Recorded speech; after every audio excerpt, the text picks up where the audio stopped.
My YouTube channel. तो आज मैं आ गई हूँ फिर से एक नए केक के डिज़ाइन के साथ। और आज वाला केक ना सच में आपका देख के दिल खुश हो जाएगा।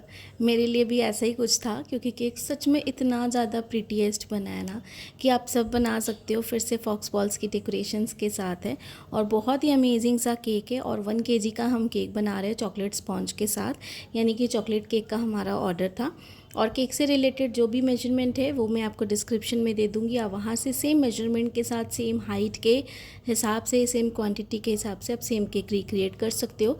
बाकी इस केक को आप छोटे बड़े टॉल साइज़ में जैसे भी है वैसे रिक्रिएट कर सकते हो। और केक सच में बहुत अच्छा बनेगा। तो वीडियो को बिना स्किप किए एंड तक देखिएगा। सिंपल सोबर सा केक है, बट बहुत अच्छे से फिनिशिंग के साथ हम पूरे केक की प्रेजेंटेशन करेंगे। तो 1 बाय 1 केक की हम अच्छे से करेंगे कटिंग। और केक को हमेशा जैसे मैं 1 kg का बनाती हूँ या फिर 3 kg का बनाती हूँ, तो अलग अलग स्लॉट्स में मैं अच्छे से बेक कर लेती हूँ। आपकी कमेंट्स आते हैं कि मैम मेरा केक जो है वो डोम शेप का होता है। केक को बहुत ज़्यादा ओवर वेटेड हमें नहीं करना है, यानी कि केक को जब हम बेक करने के लिए केक टिन में डालते हैं ना केक के बैटर को, तो बहुत ज़्यादा ओवरलोड नहीं करना है। उससे क्या होता है कि उसको स्पेस नहीं मिलती अच्छे से राइज होने में, फूलने में।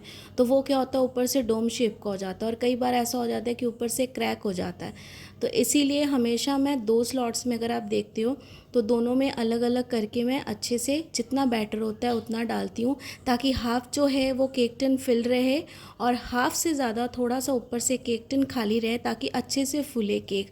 और ऊपर से ना आपकी डोम शेप नहीं होगी तब। और 170 डिग्री पे आपको रखना है। 30 या 35 मिनट्स तक आप आराम से रखो केक को बेक होने के लिए। 80 डिग्री में भी रख सकते हो केक को, 170 डिग्री या 180 डिग्री। आप 170 डिग्री पे रखोगे तो ज़्यादा बेटर है, क्योंकि हर एक ओवन का अलग अलग टेम्परेचर होता है। तो 170 पे रखोगे ना तो केक ऊपर से भी एकदम ब्राउन नहीं होगा। जैसे आप कहते हो कि आपका केक बहुत ज़्यादा ब्राउन नहीं होता, उसका यही रीज़न होता है। तो केक को अच्छे से आपको जो बीटर है, हैंड बीटर हो यानी कि हैंड विस्क हो या फिर इलेक्ट्रिक बीटर हो, जो भी हो, उसके साथ अच्छे से मिक्स कीजिए। उसे अच्छे से फेंटिए वन साइडेड, ताकि वो लाइट और थोड़ा सा फ्लफ़ी हो। तभी आपका जो वो केक स्पॉन्ज है ना, चाहे वो आप प्रीमिक्स के साथ बना रहे हो मार्केट वाला, चाहे होममेड प्रीमिक्स के साथ, तभी वो थोड़ा वाइट कलर में रहता है, हमेशा बहुत ज़्यादा ब्राउन नहीं होता। और वह मैं 170 डिग्री में मैं हमेशा बेक करती हूँ। कभी अगर हो गया 180 डिग्री में, बट 170 डिग्री में मुझे परफेक्ट लगता है। तो मैं 170 डिग्री में ही केक को बेक करती हूँ 30 से 35 मिनट्स तक। और उसके बाद जैसे हम डीमोल्ड करते हैं और सारी चीज़ें करते हैं, वैसे आप एक बार ऐसे करो। और जैसे मैंने आपको बोला है वैसे ही आपको अच्छे से केक टिन में जो बैटर है उसे फिल करना और अच्छे से टैप करना है, ताकि जितने भी एयर पॉकेट्स है वो सारे निकल जाएं। और जब भी आप बैटर को डालते हो ना, किसी भी पैलेट नाइफ के साथ, स्पून के साथ ना अच्छे से उसे स्प्रेड कर दिया कीजिए। जो भी बैटर आप डालते हो केक टिन में एकदम इवन कर दीजिए, तब आपकी कभी भी डोम शेप नहीं निकलेगी। कुछ ना कुछ मिस्टेक्स आपके साइड से ज़रूर होती होगी, इसलिए ऐसी प्रॉब्लम होती है। अगर आप सही तरीके से सारी चीज़ें करोगे तो ऐसी प्रॉब्लम कभी नहीं होगी। तो जैसे हम लेयरिंग करते हैं 1 बाय 1 वैसे ही करेंगे। चोको चिप्स हमें नहीं लगाने थे तो हमने नहीं लगाए हैं। जो कैरेमल सॉस है हमने वो यूज़ किया है यहाँ पे बेकर्स विला का, और ये बहुत ज़्यादा डिमांड में, सबको बहुत ज़्यादा ही टेस्ट पसंद आ रहा है इसका। तो मुझे इसलिए रिपीटेडली जो भी चॉकलेट स्पॉन्जेस के ऑर्डर आ रहे हैं, तो सेम क्लाइंट्स के ही मुझे, जैसे बार बार जो ओकेजन्स में जाते हैं उन्हीं के मुझे रिपीटेड ऑर्डर्स आते हैं। तो उन्होंने इसीलिए ये सारे जो भी चॉकलेट स्पॉन्ज से रिलेटेड ऑर्डर्स हैं उनके रिपीटेड ही आ रहे हैं मुझे ऑर्डर्स। तो क्रीम जो है ये भी मैंने आपसे डेली बेसिस में शेयर की है कि मैं कौन सी क्रीम यूज़ करती हूँ, ट्रॉपिकल यूज़ करती हूँ। फिर भी मुझे हर वीडियो में इसलिए भी मेंशन करना पड़ता है क्योंकि नए नए व्यूअर्स मेरे साथ कनेक्टेड हैं अभी। नए नए व्यूअर्स जो भी मेरे फर्स्ट टाइम मेरे चैनल को विज़िट कर रहे हो, और उनके लिए हर एक चीज़ मेरी पहली वीडियो, फर्स्ट वीडियो है। तो मैं चाहती हूँ उनको हर एक इन्फॉर्मेशन मेरी वीडियो में, फर्स्ट वीडियो में ही मिले, ताकि बाकी रेस्ट जितनी भी वीडियोज़ हैं आप वो सब भी देख सकते हो। उसमें भी काफ़ी अच्छे अमेजिंग डिज़ाइंस हैं, अच्छी टिप्स एंड ट्रिक्स के साथ सारी चीज़ें मैंने शेयर की, आपको काफ़ी ज़्यादा हेल्प होगी। और सेम डिज़ाइंस को आप अपने हिसाब से किसी भी शेप में, साइज़ में जो है रिक्रिएट कर सकते हो। बाकी सारी चीज़ें मैंने अपनी वीडियोज़ में, हर एक वीडियोज़ में शेयर की। आप वीडियोज़ देखोगे तो आपको काफ़ी ज़्यादा अच्छा लगेगा। तो 1 बाय 1 जैसे प्रोसेस है हम बिल्कुल वैसे ही करते जाएंगे। क्रीम लगाते जाएंगे, साथ में जो सॉस है उसे भी अच्छे से स्प्रेड करेंगे। क्रीम को भी अच्छे से हमें स्प्रेड करना है, और जो हम सॉस यूज़ करते हैं या क्रश यूज़ करते हैं या कोई भी फिलिंग यूज़ करते हैं उसे भी हमें अच्छे से स्प्रेड करना है। और इस केक को भी हम अच्छे से ठंडा होने के लिए रख देंगे फ्रिज में। तो इसकी भी जो आइसिंग है ये मैं रात को करी थी, क्योंकि ये केक भी जो था मुझे मॉर्निंग में देना था क्लाइंट को अराउंड 12 बजे। तो मैंने सोचा अगर मैं सुबह उठ के भी बनाऊंगी तो उतना चिल्ड नहीं होगा। वैसे भी रात को मैं कुछ ऑर्डर्स की आइसिंग कर ही रही थी, तो साथ में ही मैंने इस केक की भी आइसिंग कर डाली कि चलो इसे भी मैं सेट होने के लिए रख दूँगी। सारा व्हिप्ड क्रीम केक है, कुछ भी फॉन्डेंट वर्क है नहीं इसमें, तो इसी केक को पूरा बना के मैं फ्रिज में भी रख सकती हूँ। लेकिन मैंने सोचा कि इसकी सिर्फ आइसिंग करके फ्रिज में रखती हूँ, जो डेकोरेशन पार्ट है ना वो बहुत ब्यूटीफुल बनने वाला है। तो उसे मैं सुबह उठ के ही जब मैं केक दूंगी उससे पहले मैं इसकी बाकी डेकोरेशन पार्ट जो है वो कंप्लीट कर लूँगी। तो जो डेकोरेशन पार्ट है वो तो मैं सुबह कंप्लीट करूँगी, बट जो आइसिंग पार्ट है वो मैं अभी आपको दिखा दे रही हूँ जो मैंने यहाँ पे करना है। तो अच्छे से क्रीम को पूरा स्प्रेड करेंगे। क्रीम को किस तरीके से व्हिप्ड करना है बहुत सिंपल तरीका है, ये भी मेरे चैनल पे वीडियोस अपलोड है, आप वो भी जाके देख सकते हो। तो अच्छे से साइड से भी अगर आप देख रहे हो ना जो क्रीम निकलती है उसे मैं साथ साथ से ही अच्छे से जितनी एक्स्ट्रा क्रीम है ना उसे मैं रिमूव कर लेती हूँ पैलेट नाइफ़ के साथ, ताकि बाद में जो भी क्रीम है ना वो हमारी वेस्ट भी ना हो, और जो क्रीम निकलती जाती है साइड से उसे हम रीयूज़ भी कर लेते हैं। इस तरीके से दूसरी लेयर पे लगा लेते हैं और केक हमारा एकदम अच्छे से चिल्ड भी हो जाएगा। तो हमें केक को ज़्यादा सेट करने की भी ज़रूरत नहीं। और ये वाला जो केक है ये मेरे क्लाइंट को 12 बजे जैसे मैंने कहा कि चाहिए था, उनका आफ्टरनून का ही सेलिब्रेशन था, तो ये केक जितनी देर भी बाहर रहेगा केक मेल्ट होने वाला नहीं है। तो अच्छे से जो प्रोसेस है उसे 1 बाय 1 करते जाएंगे। और जैसे मैं हमेशा कहती हूँ कि जो भी डाउट्स है आपके पूछा कीजिए, जितनी कोशिश होगी मैं रिप्लाई करने की पूरी कोशिश करूँगी, कमेंट के थ्रू भी और अपनी वीडियो के थ्रू भी। बाकी मैं अपना पर्सनल नंबर सो सॉरी मैं नहीं शेयर कर पाऊँगी, मैंने इसलिए पर्सनली भी आपको कह दिया है इस वीडियो के थ्रू कि जब मैं ऑनलाइन क्लासेस स्टार्ट करूँगी तो मैं डेफिनेटली वो नंबर बिज़नेस नंबर अपना सबके साथ शेयर कर पाऊँगी, ताकि आपको कोई भी डाउट हो या क्लासेस से रिलेटेड कोई भी क्वेरीज हो आप उसमें पूछ सकते हो। बट अभी मेरा सिर्फ एक नंबर है पर्सनल और मैं उसे अभी शेयर नहीं कर पाऊँगी, तो प्लीज़ आप माइंड मत कीजिएगा। जितना कोशिश हो मुझे इंस्टाग्राम में डीएम कर सकते हो, यूट्यूब में आप जो मेरे कमेंट्स में कमेंट्स करते हो सेक्शंस में आप उसमें कर सकते हो, मैं उसमें कनेक्टेड हूँ। थोड़ी देर बाद से ही लेकिन आपका रिप्लाई ज़रूर मिलेगा आपको, ऐसा नहीं कि आपने कमेंट किया है और आपको रिप्लाई ना मिले। तो बस पूरी लेयरिंग हमने अच्छे से कर ली है। पर्पल केक हमारा यहाँ पे आज फिर से बन रहा है, तो बस पर्पल क्रीम हमने यहाँ पे बना ली है। आप चाहो तो जेल लिक्विड कोई भी कलर की क्रीम यूज़ कर सकते हो। और मुझे ना इंस्टाग्राम पे एक डीएम आया था, मेरी कोई लोकल बेकर मतलब बेकर फ्रेंड ही थी, मेरी फ्रेंड नहीं थी बट वो मेरे इंस्टाग्राम में ऐड है। तो उनका एक सवाल था जो मैं सोचती हूँ कि आप सबके साथ भी शेयर करूँ क्योंकि ज़रूरी है। उन्होंने मुझे कल मैसेज किया था, यानी कि डीएम किया था मेरे इंस्टाग्राम पे।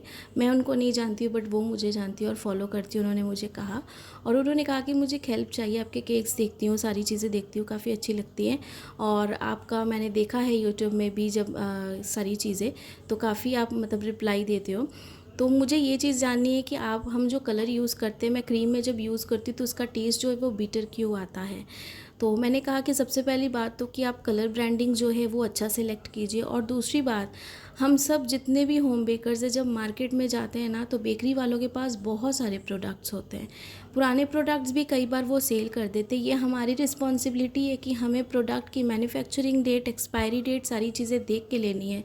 हमें अगर कोई चीज़ 10 रुपये, 20 रुपये और 50 रुपये अगर सस्ती मिल रही है तो इसका मतलब ये नहीं कि हमें मार्केट से वो चीज़ उठा लेनी है। तो मैंने जब उनको कहा कि कलर की एक्सपायरी डेट आप देखते हो तो कहती नहीं। मैंने कहा कि पुराने कलर ज़्यादा मत यूज़ करो। अगर आपको ऑर्डर्स कम आ रहे हैं और सेम कलर आपके पास 3 से 4 साल तक पड़ा हुआ है, सेम बॉटल वाला कलर, तो आप उसे यूज़ मत करो। कितना भी हो फूड कलर है वो पुराना होगा, उसका टेस्ट में बहुत डिफरेंस आएगा। और आपने कौन से ब्रांड का लिया है ये नहीं पता आपको। 3 से 4 साल पुराना आप कलर यूज़ कर रहे हो, अगर आपके पास ऑर्डर्स कम है या फिर आपने मार्केट से वो कलर 3 से 4 साल पुराना कोई बॉटल उठा ली है, आपने ले ली कि आपको सस्ते में, सेल्स में भी कई बार जो बेकर्स है वो सेल कर देते हैं, जो भी मार्केट वाले होते हैं कि होलसेल रेट है और हम सेल कर रहे हैं 5% 10% डिस्काउंट है तो आप ले जाओ। हम ये गलती कर देते हैं, सस्ते में हमें चीज़ महंगी पड़ जाती है और जब हम उसे यूज़ करते तो क्रीम का टेस्ट तो बीटर आएगा ही और हमारे क्लाइंट को भी पसंद नहीं आएगा।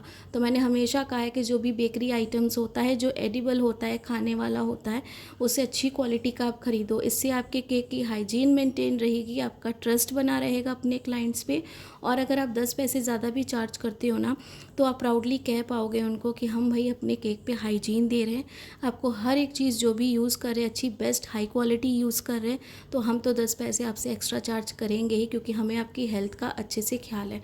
आपको ये चीज़ को बहुत अच्छे से क्लियर से एकदम अपने क्लाइंट के माइंड में सेट करनी पड़ेगी, तभी वो आपसे अट्रैक्ट होंगे। और ये आपकी भी रिस्पॉन्सिबिलिटी बनती है कि आप जो भी फूड कलर यूज़ करते हो या कोई भी प्रोडक्ट यूज़ करते हो ना, उसे एकदम अच्छे से डेट के हिसाब से ही आप देखो। कई बार प्रीमिक्सेस ऐसे मेरे सामने ऐसे ऐसे कस्टमर्स आए हैं जिन्होंने प्रीमिक्सेस ले लिया और मेरे सामने वो रिटर्न करने भी आए हैं, यानी कि पहले से उन्होंने लिए हैं, लेकिन मेरे सामने ऐसे हुआ है कि उन्होंने रिटर्न करने आए कि उन्होंने एक्सपायरी डेट ही नहीं देखी है।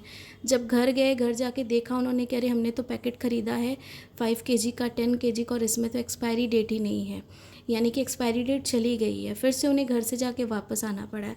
तो ये चीज़ आगे भी हुई है, बट मैंने कभी शेयर नहीं की। लेकिन जब मेरी फ्रेंड का, यानी कि जो मेरी लोकल बेकर है, उनका जब मुझे ऐसे मैसेज आया इंस्टाग्राम पे, तब जाके मुझे लगा कि मैं अपनी नेक्स्ट वीडियो में ये चीज़ आप सबके शेयर करूँ, ताकि आप सबको भी काफ़ी ज़्यादा हेल्प हो और कुछ ना कुछ हम नया सीखने को मिलता है। और मैंने भी उसको थैंकफुल कहा कि तुमने मुझसे ये सवाल पूछा, तो मुझे काफ़ी अच्छा लगा, क्योंकि ये चीज़ मेरे भी माइंड पे आई। तो मुझे भी लगा कि मेरे बाकी सारे व्यूअर्स है यूट्यूब पे, जिनके साथ मुझे शेयर करनी चाहिए ये चीज़, क्योंकि मेरे साथ आप सब जितने भी हो, आप में से बहुत लोग होम बेकर्स भी हैं जो मेरी वीडियोस को देखते हो रेगुलर और अप्रिशिएट भी बहुत ज़्यादा करते हो, तो काफ़ी अच्छा लगता है।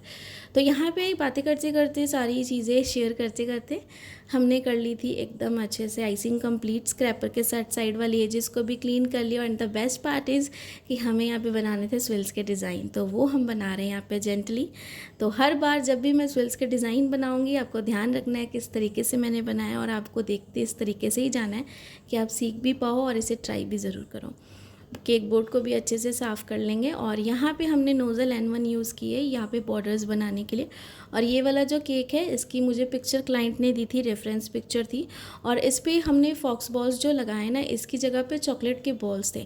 बट क्लाइंट ने मुझे मना कर दिया कि आप चॉकलेट बॉल्स मत बनाना, क्योंकि मेल्ट होने के भी थोड़े चांसेस रहते हैं, और हमें थोड़ा दूर लेके जाना है, वेन्यू दूर है, तो कहीं ख़राब ना हो जाए। और फॉक्स बॉल्स की क्या है ना, मतलब लुक बहुत ज़्यादा अच्छी आती है, और अभी ये बहुत ट्रेंडिंग में है। तो मेरा मन भी है कि मैं फ़र्स्ट टाइम आपसे बनाऊँ इस वाले फॉक्स बॉल्स की। इन्होंने ऑलरेडी मुझसे और भी केक्स लिए, बट फॉक्स बॉल्स पे कोई डिज़ाइन नहीं बनवाया, तो इसलिए इन्होंने मुझे कहा कि मैं ये डिज़ाइन चाहती हूँ कि आप इस बॉल्स पे साथ बनाओ। तो इसीलिए मैंने चॉकलेट बॉल्स नहीं यूज़ करके फॉक्स बॉल्स यूज़ किए हैं। और यहाँ पे हमने बहुत अच्छे अच्छे कलर सिलेक्ट किए हैं, बहुत अट्रैक्टिव ब्राइट कलर यूज़ किए हैं, जैसे गोल्डन, और साथ में हमने पर्पल और पिंक कलर का डार्क शेड यहाँ पे यूज़ किया। इसके साथ ही पूरी डेकोरेशन करेंगे अच्छे से। सारी चीज़ें यहाँ पे नॉन एडिबल है, बस पूरा केक जो है यही एक एडिबल है, बट केक बहुत अच्छा बनेगा, क्योंकि ये मुझे भी बहुत ज़्यादा अच्छा लगा। और साथ में जो है इस केक का जो डेकोरेशन पार्ट है, अगर अभी लाइटिंग से आपको समझ में आ रहा होगा कि ये सुबह का टाइम है, तो सुबह बस देने से पहले इसे मैं सारी अरेंज कर रही थी डेकोरेशन को। और साइड पे यहाँ पे भी हम लगा देंगे फॉक बॉल्स। और इसका पैकेट तो आता है कहीं पर 90 रुपीज़ का, और कहीं से आपको अगर आप ऑनलाइन मंगवाते हो, अभी इंस्टाग्राम में भी बहुत सारे बेकरी प्रोडक्ट से रिलेटेड पेजेस हैं, तो आपको कई बार अच्छे डिस्काउंट में भी मिल जाता है, 80 रुपीज़ में, 70 रुपीज़ में, 90 रुपीज़ एंड 110 रुपीज़ में। इस तरीके से भी अलग अलग जगह पे अलग अलग प्राइसेस हैं, बट बेस्ट क्वालिटी होती है, आप ले सकते हो इसे। और इसमें अच्छी क्वांटिटी में सारी चीज़ें होती है, तो आप आराम से इसे परचेज़ कर सकते हो जहाँ से भी आपको सही लगता है। और इसे लुक बहुत अच्छी आती है, जैसे आप देख रहे हो यहाँ पे जितने भी मैंने लगाए, इसे लुक बहुत ज़्यादा अच्छी आ रही है। तो यहाँ पे 2-3 बटरफ्लाई हम लगा देंगे। और ये जो बटरफ्लाई हम पिंक कलर के लगा रहे हैं, केक पे भी सेम इस तरीके की थी, ऐसे ही डेकोरेशन थी। और इस केक को पूरा कॉपी किया है मैंने, लेकिन ये फिर भी मेरा कॉपी है इसलिए क्योंकि इस पे जो फॉक्स बॉल्स है ना, वो हमने लगाए हैं नॉन एडिबल वाले, यानी कि चॉकलेट वाले नहीं लगाए। और हाइट का भी काफ़ी डिफरेंस है, क्योंकि जो क्लाइंट ने मुझे केक दिखाया था वो छोटा था, कि पिक्चर में देख के वो ½ kg का मुझे लग रहा था केक, लेकिन क्लाइंट को 1 kg का चाहिए था। तो केक जो होता है ना, हाइट की वजह से और कुछ थोड़ी बहुत मतलब जो डेकोरेशन पार्ट है उसे चेंज करने से क्या होता है ना, पूरी लुक चेंज हो जाती है। और बाकी सबकी अलग अलग अपनी अपनी फिनिशिंग होती है। मुझसे भी कोई बहुत अच्छा केक बनाता है, तो सेम केक को अगर कोई और रिपीट करेगा ना, सेम डिज़ाइन को, तो हो सकता है उसका केक मुझसे भी ज़्यादा सेम केक अच्छा बने। तो ऐसे सबके हाथ का अपना अपना काम होता है, उससे लुक और ज़्यादा चेंज आ जाती है। तो फ्रंट पार्ट पे यहाँ पे हमने लगा दिया कॉइन वाला ये बर्थडे टैग। मुझे ये कॉइन वाला ही यूज़ करना था। मैं बर्थडे टैग्स भी जो है हमेशा केक के डिज़ाइन के ऊपर ही सिलेक्ट करती हूँ कि कैसा हमें चाहिए। और ऊपर हमने ना एक गर्ल लगा दी है स्टिकर वाली, तो नॉन एडिबल है वो भी मैं आपको दिखाऊंगी क्लोजअप लुक के साथ। और ये भी केक सेल्फ पिकअप केक था, कोई भी इसके डिलीवरी चार्जेस नहीं थे। साथ में यहाँ पे हम लगा रही है पर्ल्स वाले हमारे पास जो स्प्रिंकल्स है, ये थोड़े बड़े और मीडियम साइज़ के, फिर एकदम ज़ीरो साइज़ के जो ऐसे हम रेंडमली पूरे केक पे स्प्रिंकल करेंगे, क्योंकि इस केक पे बहुत सारे छोटे छोटे यानी कि ज़ीरो साइज़ वाले स्प्रिंकल्स एकदम भर के पूरे स्प्रिंकल किए हुए थे केक पे, जो बहुत अच्छी लुक दे रहे थे और बहुत ही ज़्यादा भी बहुत ज़्यादा अच्छा लग रहा था केक। तो आराम से इसे लगाएंगे और वीडियो की एंड पे ना आपको ओवरऑल लुक तो मैं दिखाऊंगी ही, और आज मैं ना अपने क्लाइंट का जो रिव्यू मुझे आया है तो वो भी मैं आपको दिखाऊंगी कि उनका बहुत अच्छा सा मुझे रिव्यू आया। बस इस तरीके से फ्रंट पार्ट पे हमने कुछ लगा दिए ये वाले स्प्रिंकल्स बड़े वाले साइज़ के, थोड़े टॉप वाली सरफेस पे भी हम लगा देंगे। और ये वाइट वाले काफ़ी ज़्यादा अच्छे लगते हैं, रेनबो वाले भी इस टाइप के क्रिस्प स्प्रिंकल्स हैं मेरे पास जो बहुत अच्छे लगते हैं। तो कुछ कुछ केक ऐसे होते हैं जिस पे ये लगाने पड़ते हैं हमें स्प्रिंकल्स, जो एक अलग ही लुक देते हैं। अगर प्लेन केक भी हो ना तो कुछ स्प्रिंकल्स अगर आप इस तरीके के अट्रैक्टिव लगाते हो तो उनसे भी लुक पूरी चेंज हो जाती है। तो ये ज़ीरो साइज़ वाले बस रेंडमली इसे अच्छे से स्प्रिंकल करेंगे, क्योंकि इसके साथ पूरा केक भरा हुआ था। पिक्चर में भी वैसा ही था तो क्लाइंट ने मुझे वैसा ही कहा। और इस केक के ना सेंटर पे टॉप पे यानी कि हमने जो छोटी सी गर्ल का स्टिकर लगाया ना वो बहुत क्यूट है, उसके चलते ही मुझे क्लाइंट ने ये वाला ऑर्डर दिया था। और जो बर्थडे गर्ल थी वो 11 ईयर्स की इस बार होने वाली थी, तो इसलिए उन्होंने मुझे ये वाले केक का ऑर्डर दिया था कि कुछ इस तरीके का बना के देना। ये जो गर्ल ऊपर है ना बहुत क्यूट लगी है मुझे, तो मैं चाहती हूँ कि ऐसा सेम केक हमें चाहिए। तो पूरी ओवरऑल लुक के साथ मैं आपको सारी चीज़ें दिखाऊंगी। सबसे पहले अच्छे से इसे स्प्रिंकल करेंगे। और ये केक इतने अच्छे से सेट हो गया था, और इसे देने से पहले भी मैंने आधे घंटे तक इसे फ्रिज में रखा था, क्योंकि क्लाइंट को थोड़ा सा टाइम था आने में, मैंने पहले ही सेट कर दिया था, तो इसलिए आधे घंटे और इसे पूरा केक को सेट करने के बाद भी मैंने फ्रिज में रखा था। तो ये देखिए ये हमारा केक है, और इसकी ओवरऑल लुक भी दिखाती हूँ और साथ में आपको प्राइस भी जो है वो भी बताती हूँ। तो ये है इसकी ओवरऑल लुक। सेल्फ पिकअप हमारा केक है, पूरी डेकोरेशन है, 1 kg का हमारा केक है। इसका प्राइस मैंने 1200 लिया है। आप अपनी जगह के हिसाब से ज़्यादा कम जैसा है वैसा चार्ज कर सकते हो। बाकी आई होप कि आज की केक वीडियो आपको बहुत ज़्यादा प्रीटी लगी होगी, और ऐसे ही बस चैनल को लाइक, सब्सक्राइब, शेयर और ढेर सारा प्यार करिएगा, ढेर सारे कमेंट्स करिएगा जैसे आप हमेशा करते हो, और मुझे बहुत ही ज़्यादा अच्छा लगता है, बहुत मोटिवेशन मिलती है आप सबके कमेंट से। बस ऐसे ही हमेशा मुझे अप्रिशिएट करते जाइएगा, बहुत ही अच्छा लगता है। और साथ में इस वाले केक का रिव्यू भी आपको दिखाती हूँ जो मेरे क्लाइंट ने मेरे साथ शेयर किया था, तो ये भी एक बहुत अच्छी चीज़ थी और बहुत अच्छा एक्सपीरियंस था मेरे लिए। Thanks for watching.